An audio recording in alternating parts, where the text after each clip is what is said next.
तहे दिल से हृदय से स्वागत है, स्वागत है, स्वागत है। ध्यान योग।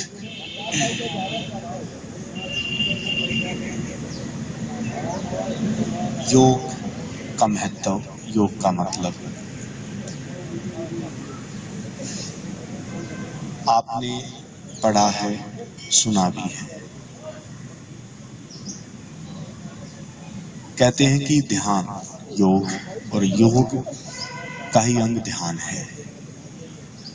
इसलिए योग के ऊपर आज थोड़ी सी चर्चा करेंगे। योग का मतलब कहते हैं कि जुड़ना। अब जुड़ना कहाँ है, किससे जुड़ना है? कहते हैं कि परमात्मा से जुड़ना, या यूं कहें कि कहते हैं कि उस अस्तित्व, उस जीवंत ऊर्जा से जुड़ना, या उस ब्रह्मांडीय शक्ति से जुड़ना, या कोई शक्ति है उससे जुड़ना। उससे पहले एक बात थोड़ी सी मैं कहूं कि कहते हैं कि हम जब अपने आप को देखते हैं या सुनते भी आए हैं, पढ़ते भी आए हैं, और सबने कहा है कि हमारे भीतर ही परमात्मा है, वो शक्ति है, वो जीवंत ऊर्जा है जिसके कारण हम जीवित हैं।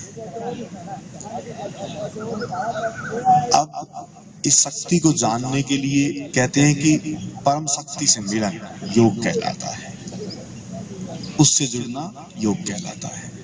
लेकिन ये बहुत बहुत दूर की बात हो जाती है।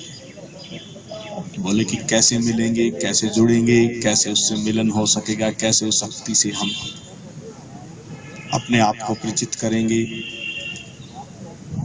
तो धीरे धीरे इसी पे विचार चला, मंथन चला, और बहुत बहुत मंथन और विचार के बाद निकल के आया कि इसको पार्ट वाइज अगर ले लें तो ये चीजें बहुत हल्के से समझ आ जाएंगी। इसलिए ऋषियों ने, मुनियों ने खोजे, जिनको हम 7 चक्कर कहते हैं। फिर उन्होंने खोजा कि 7 चक्कर की जगह 7 शरीर भी हैं। जैसे 7 चक्रों के बारे में जाना, फिर 7 शरीरों के बारे में जाना, धीरे धीरे फिर पाया कि इन्हीं से संबंधित हमारे योग भी हैं। 7 योग हैं, 7 चक्कर हैं, 7 शरीर। अब कहते हैं कि योग के बारे में बहुत व्याख्याएं हुई तो वो भी समझ नहीं आता। चक्रों के बारे में बहुत व्याख्याएं हुई, वो भी समझ नहीं आता। शरीरों के बारे में बहुत व्याख्याएं हुई, वो भी समझ नहीं आता। लेकिन आज हम 7 चक्रों की बात करते हुए, 7 योग की बात करते हुए, 7 शरीरों की बात करते हुए, हम उस अंतिम स्थिति जिसको परम मिलन की घड़ी कहते हैं, उससे रूबरू हो सके इन 3 दिनों में। पहला जो हमारा संबंध है, जो मैं बार बार कहता आया हूं, उसका भी पहले चक्कर से ही संबंध है, जिसको हम मूलाधार चक्कर कहते हैं, और उसको ही फिर कर्म योग से जोड़ दिया। मूलाधार चक्कर हमारा पहला चक्कर है, उसी को जो है कर्म योग, और उसी को फिर अन्नमय शरीर से जोड़ दिया। यानी कि जिस अन्न से, जिस भोजन से हमारा शरीर बना है। इसलिए बड़ा सिंपल सा और बड़ा सीधा सा संबंध है अन्नमय शरीर से, कर्म योग से, और हमारे मूलाधार चक्कर से। इसलिए मूलाधार चक्कर प्रतीक हुआ कर्म का, और हमारा जो अन्नमय जो शरीर है, जो उससे संबंध हो गया हमारे कर्म का भी और हमारे मूलाधार चक्कर का भी। इसलिए सब चाहते हैं कि शरीर हमारा स्वस्थ रह सके, और अगर शरीर हमारा स्वस्थ रह सकेगा तो हम शायद कर्म ठीक से कर सकेंगे।